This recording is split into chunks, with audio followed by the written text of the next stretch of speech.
Now I don't know how I ever got this far, with no one driving that getaway car, and they're lining up just to turn me in. It's a losing hand even if you win, missing you up in Michigan. People versus Jeremiah Urban, file 22-93226FH. We are here for sentencing, charge of fleeing, eluding in the third degree, 5-year felony, and operating while intoxicated, a 92-day misdemeanor. We are providing public access both in the courtroom and also online. Counsel, you want to state your appearances for the record, please? Kenneth A. Ransom on behalf of the people. Attorney Sarah McGregor on behalf of Jeremiah Urban. Yeah, Mr. McGregor, have you had a chance to review the PSIR and recommendations with your client? I have, Your Honor, and I do not have any objections to scoring, although I have some items for correction. Okay, so the advisory guidelines were scored at 19 to 38 months. Mr. Radsbaum, do you have any scoring challenge? No scoring challenges, Judge, and I don't have any additional corrections. Okay, so Ms. McGregor, any proposed additions or corrections you have to report going there? Yes, Your Honor, so I submitted a sentencing memorandum. Did the court receive a copy of that? Yes. Dated January 25th, 2023. And in there, I list a couple things that I take issue with that I think are irrelevant. First is on Form CFJ 284, page 1. And it looks like the second paragraph there, he and his wife were found to be neglectful parents. Do you want me to just go through all of the ones? Well, let's do them one at a time. Okay. So, well, and then also you've got in the same objection, page 6 from the same form, you object to some of the detailed description of the CPS case in the past. Correct. Yep. And then also page 5, but that's for Yeah, that's a different thing. Yeah. All right. So in terms of the description, the reference in the evaluation plan in the detailed description under the marriage section of the report about the protective services history, are you objecting to any of the accuracy of any of that information or only to its relevance? I'm objecting only to its relevance. Okay, Mr. Radsbaum, any position with regard to that? Well, Judge, it's a matter of public record. I guess it's really more of a matter of how much weight the court's going to be putting into that. I can't say that those allegations are untruthful. They're certainly not related to the incident offense, but they're certainly. Yeah, and I mean, all right, they are. There's no indication that they are inaccurate. When an agent authors a pre-sentence report, they're directed to give a description of the family relationships present in the past, the extent to which detail is given from items in the long ago past or even the recent past. In my experience, varies from report to report. I mean, I would concur with Ms. McGregor that perhaps the level of detail for some very old things is notable here. So I certainly understand where her objection comes from. However, I don't think that it's wholly irrelevant. It is relevant for the court's sentencing decision to take those factors into account, and it is not inaccurate. So I'm going to overrule the first objection and leave that information in the report. As to the second objection, that was as to page 5 regarding his father and brother. Anything you wish to say about that, Ms. McGregor? Yes, a similar argument here. And going back to that other very quickly, I'm not stating, I just don't know whether it's accurate or inaccurate. Sure. Okay. But going to page 5, this, again, I don't understand this either. This, I get lost in who we're actually sentencing here. And from my perspective, I can understand, and I put in the sentencing memorandum, I can understand having some of the client's, the defendant's social history in there. That's understandable. But I'm just wondering why it's gone to the extent that it has in detail about a crime that his brother, Jason, committed, and then also his father. And I mean, it goes on for a long ways. There's a whole paragraph that's devoted to this. I think it could just be stated, you know, there has been, for example, Jason, the brother and the father, you know, that there has been other problems in terms of this family or in terms of relatives of this family that have had problems with the law in the past. And I don't know why it can't just be left at that. I think that it gives the intended effect there of the social history. So it does what it needs to do in terms of informing the court about the background of the defendant, because I think obviously what the author is trying to get at here is that this is a problem maybe with the family and the family's background and social history. And I don't take issue with that. I don't, when I read it, it's like, who are we sentencing here?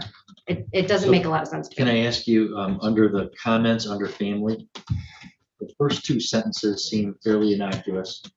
The agent had previously spoken with the offender's mother to verify the family history. The Michigan Department of Corrections had previously supervised the offender's father and twin brother, Jason. I have no problem with that. Then the remainder of that paragraph, if that were stricken, would that address that objection? And then the other paragraphs look like they do shift back to Mr. Urban himself. It would, Your Honor, yes. Mr. Radzivan, any position with regard to that objection? Judge, we have no objection to that part of it being stricken.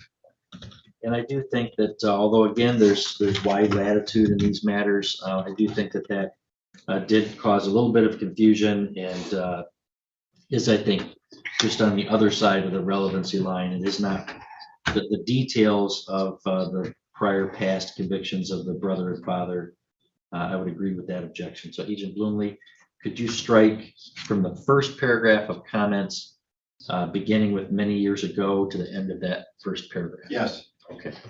All right. Any other additions or corrections, Ms. McGregor? No, Your Honor. All right. And in terms of before we get into the sentencing portion. Oh, wait, Your Honor, one additional thing. Sure. The time served in this matter will need to be updated as well. That's correct. So because I did commit him on December 12th. That's correct. So do you know how many days credit he should be entitled to here today then? Judge, I figured it out to be an extra 84 days credit, so it's a total of 93 days. Ms. McGregor, any objection to that? No, that sounds correct, Your Honor. Okay. And there was a restitution claim that was filed in this matter. If the parties reached agreement as to what that claim is, or are we proceeding with a hearing? I suppose we should settle restitution before we sentence him. We have reached an agreement on that? Your Honor, speaking with Ms. McGregor and also with the victim, we have agreed that the restitution figure would be the claim of lost wages for both the victim and her husband, and total $1,072.32. There's a lot of other claim of loss. However, I believe, speaking with their State Farm agent, that those matters should be covered by their homeowner's insurance. Okay. And insurance companies can be considered victims under the Rights Act, but the insurance company's not filed a claim. No, there's been no claim of set off by them. So the restitution would be $1,072.32. Correct. That's correct. So Ms. McGregor, anything you'd like to say on behalf of your client? Yes, Your Honor. So I had submitted to the court, and I'm hoping the court received a few letters. I got a letter from a Melissa Tackett.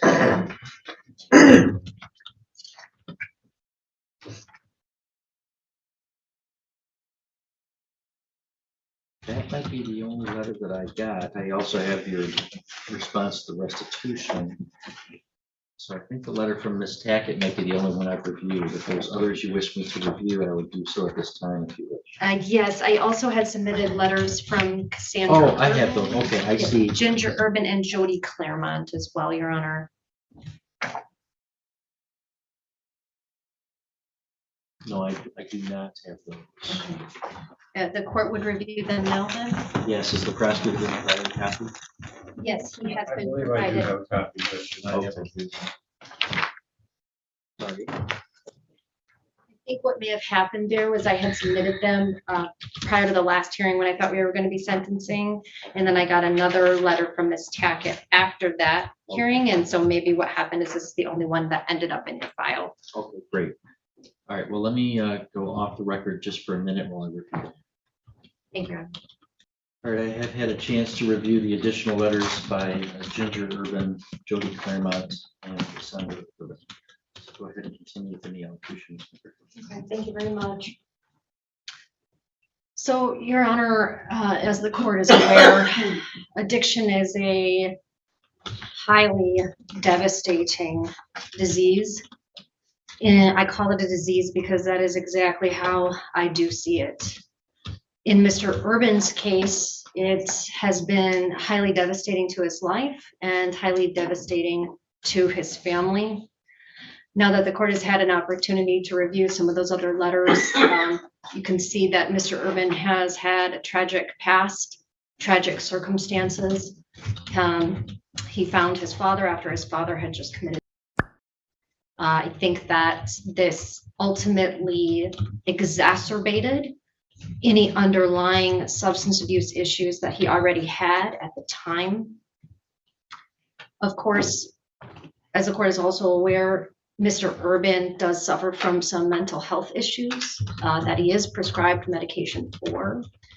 And so his substance abuse problem in conjunction with his mental health problems and abuse of his underlying prescriptions is, and his past traumas, obviously dealing with his father, his sexual abuse that he suffered as a child, and all of these things, I think, culminated in the night of this incident, this very unfortunate incident when Mr. Wickersham crashed into, when Mr. Urban crashed into the Wickersham's residence. Mr. Urban has expressed a lot of remorse to me. I think that, and I know this gets thrown out there a lot, but I do believe that Mr. Urban has finally had his come to Jesus moment. Since the inception of this case, Mr. Urban, up until December 12th, when he was lodged, he was going to AA. I did confirm that, and I also attached that as a part of the sentencing memorandum, some attendance records that I had submitted to the court. Matt Fritz was, I believe, the head chair of that meeting for the Winner's Circle. I did contact him. He did verify to me that Mr. Urban did attend those dates, that he was in regular attendance, that he participated, and that he was very much known to the group. Also, the letter that the court reviewed from Ms. Tackett specifies essentially that he had, at least up until he was lodged December 12th, had been also attending AA meetings in person. Mr. Urban has also been had been working with a sponsor. I do think that this was the first time in his history that he made this much of a commitment and effort to AA. And I think that it showed.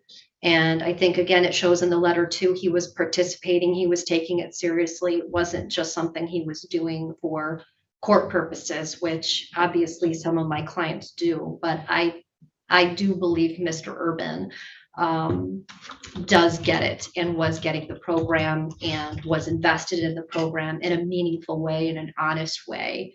And I even in the beginning, there was a little bit more of a lack of responsibility in dealing with Mr. Urban, but now coming to the end of this in these many months and the work that he's done on himself, I can tell the court that there is full responsibility for the damage that this incident caused and the trauma that it caused to the family. And this was a very bad incident. Mr. Urban also understands that somebody could have been seriously injured or even killed. And he has a lot of shame in regards to it. and he knows what he needs to do now in terms of getting better. The other thing I want to bring to the court's attention is in regards to Mr. Urban's criminal history. But for a misdemeanor in 2017, July 2017, in Polk County, Florida, Mr. Urban, I believe, would have a 10-year gap. And so we have, I mean, where the worst of this criminal history is in the early 2000s, obviously, with the CSC third that he received there. And I believe he had pled to 2 counts there, receiving 60 months and 40 months to be served concurrently. And so I would ask the court, when sentencing Mr. Urban, to take into consideration that we do have a fairly lengthy time in between incidents, other than the incident in 2017. I've spoke with Mr. Urban's mother at length as to this issue, and I believe it was Mr. Urban's mother who ultimately should have been held responsible for this incident. But Mr. Urban took responsibility for that. And obviously hindsight is 2020, and knowing then what we know now, I doubt that he would have made that choice. However, it is what it is, and I would ask the court to take that into account. We would also ask the court to take into consideration a deviation in this matter. I know the court is familiar with Lockridge. Obviously, the guidelines are highly relevant when the court is considering a deviation. The guidelines are still highly relevant. But we would ask you to take that into consideration, considering the length that we have in terms of no criminal activity except for that issue in 2017, and the commitment that Mr. Urban has had to his sobriety since the inception of this matter. And but if the court is not inclined to consider that, I do understand that the recommendation is 28 months, and we would ask the court to not go above the minimum of 19 months, and to take into account the work that Mr. Urban has done on himself, the support that he has from both friends and family in the community. His mother does rely on him. And so we ask you to take those things into account and not go over that 19 months. Thank you. Thank you, Ms. McGregor. Mr. Urban, it is not required that you would say anything today. If you don't, I do not hold that against you at all. You also are allowed to tell me anything you wish before sentencing. Is there anything you wish to say, sir? Yes, Your Honor. I mean, I know that what I did was completely, you might as well say, insane. And I just, I want to apologize to the family, because I can't even imagine that happening to me or to anybody. I mean, I just can't even fathom someone running into my house. But I mean, there isn't enough I could ever say for as an apology. I mean, it was just, I'm beyond embarrassed. I mean, it's an everyday thing that I gotta, everybody thinks you don't go through it. I'm going through it just as well, thinking about it. It's very embarrassing. It's horrible to even think what could have happened.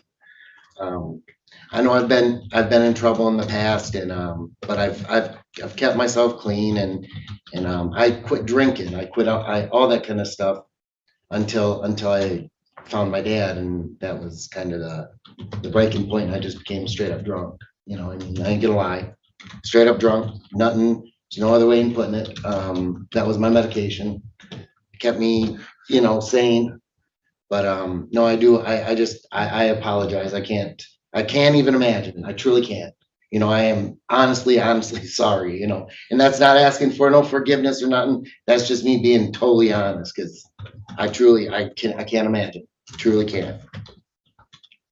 Thank you, guys. All right, thank you, sir. Mr. Radspawn, any recommendations from the people? Yes, Your Honor. Judge, before I get started, I know the victims have made impact statements. Have you had a chance to review theirs as well? I did. I received written impact statements that were the handwritten as well as a detailed typewritten and a couple photographs. I did review that. Thank you. Judge, the recommendation is for the 2 years, 4 months up to 30, well, 2 years, 4 months, the guidelines being 19 to 38 months. I'm going to ask the court to go to the top of the guidelines of 38 months. This incident has completely disrupted the lives of the victims. Beyond insurance claims and trying to deal with contractors, it basically forced them out of their house. And they're not sure when they're going to get back to their house. It could be a couple of years. They've got kids in school. It's disrupted their lives. It caused fear in them because of how close Mr. Urban came to striking some of the members in that house that time of the incident. And because of that, I would ask the judge to make the sentence at the higher end of those guidelines. Thank you. Thank you, Mr. Radspawn. Mr. Urban, if you'd please stand for the court sentence.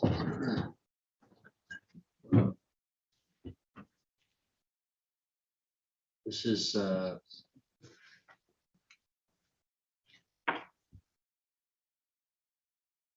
it's not, you know, this isn't a super easy one to make.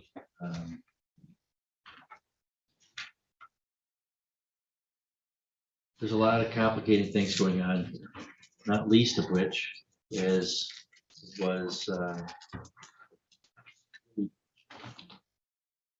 described with a lot of detail and emotion by the victim's family about the trauma that they suffered when their house was struck in the night without any warning, or the impact that has had on them.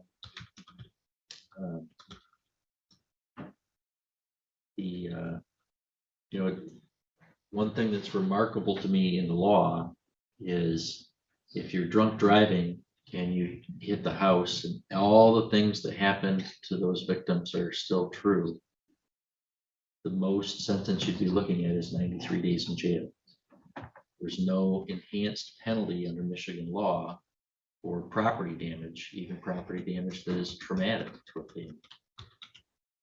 So the act of driving drunk is not what's driving the sentence today, because that's a misdemeanor crime with the lack of priors you have for that. So I have to decide what's the proper sentence for the crime of fleeing from the police. It was fleeing from the police when you hit the house too, so it's all kind of tied in together. When I looked at your history, I mean, you've been to prison for sexual offense in the past.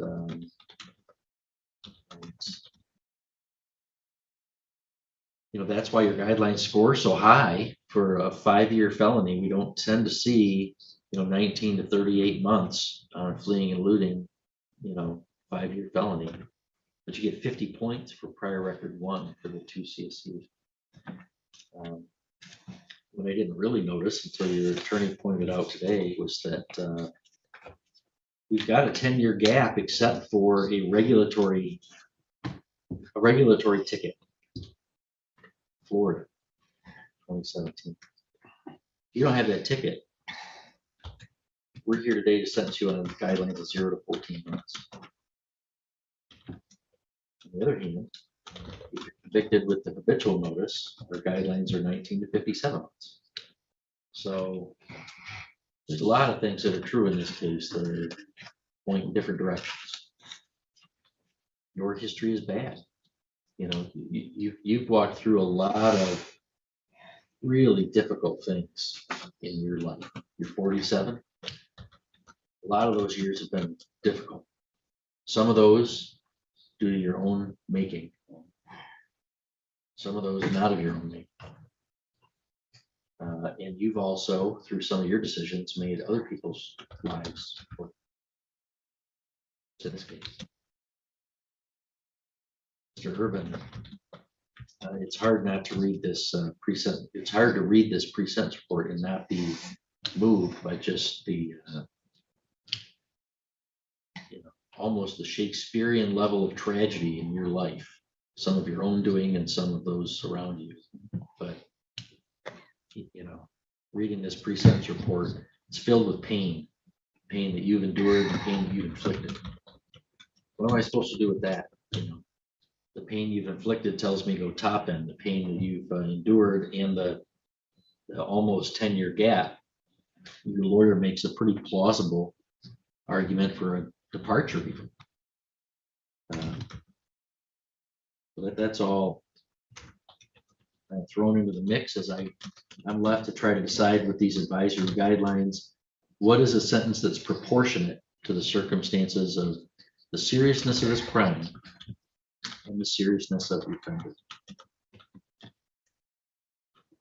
In any event, taking all those things into account, not least of which is the impact that you've had on a victim, on a family that was doing nothing wrong. They're in their house with their kids and living their life. And they didn't ask to meet you, and you put yourself into their life in a very disruptive way.